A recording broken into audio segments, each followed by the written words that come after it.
All you should need to properly enjoy a good driving simulator is an affinity for both cars and video games. But over the last decade or so, the racing sim genre has been saddled with layers of difficulty that severely limited their appeal. Turn 10's Forza series has been pretty smart in the past when it comes to this issue, and Forza Motorsport 3 is the developer's most accessible driving sim yet.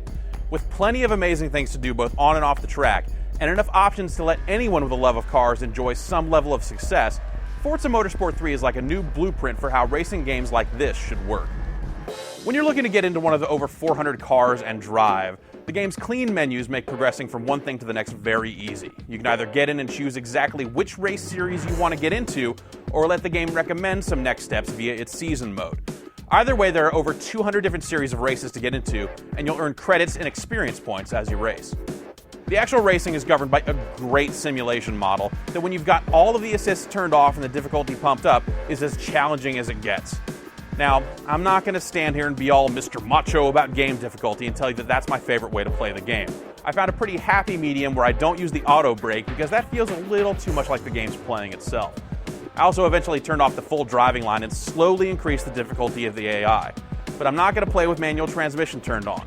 At that point, the game becomes, for me anyway, a lot less fun. The adjustable assists let you grow into the different difficulty settings as you get better at the game, but even if you disable all of it so you can be a crazy clutch-using drifter, you still have a safety net thanks to the game's rewind feature. You can roll back a race at any time by simply hitting the back button. You can do it as often as you like, and you aren't really penalized for doing so. That sounds sort of crazy, but it actually solves a very specific problem from the previous game. There are some extremely long races in Forza 3. One of the endurance races has you race 128 miles at Road America. Imagine, if you will, you're driving along, you're enduring. 120 miles pass and you're in the lead. Then suddenly, narcolepsy strikes. You take a corner poorly, spin out, and end up in last place. Are you going to ever attempt that race a second time? If so, you've got way more patience than I do. You're never forced to use the rewind feature, and you'll get a better leaderboard position if you avoid using it, but it's nice to have it there when tragedy strikes. Of course, there's no safety net when you're playing online. Up to 8 drivers can get on and race via a Halo-like matchmaking setup, or, if you've got friends, you can assemble them into a private race, which gives you a long list of tweaks that you can use to set up the rules for a race any way you like. You'll still earn experience points and credits for your online races. Those credits you stack up for winning races can be used to buy more cars, but there's also a crazy robust storefront section where users can sell their own created goods for in-game currency. That means that if you're good at using the game's powerful vinyl editors to make slick designs, you can make a virtual living by selling vinyl groups or full car designs.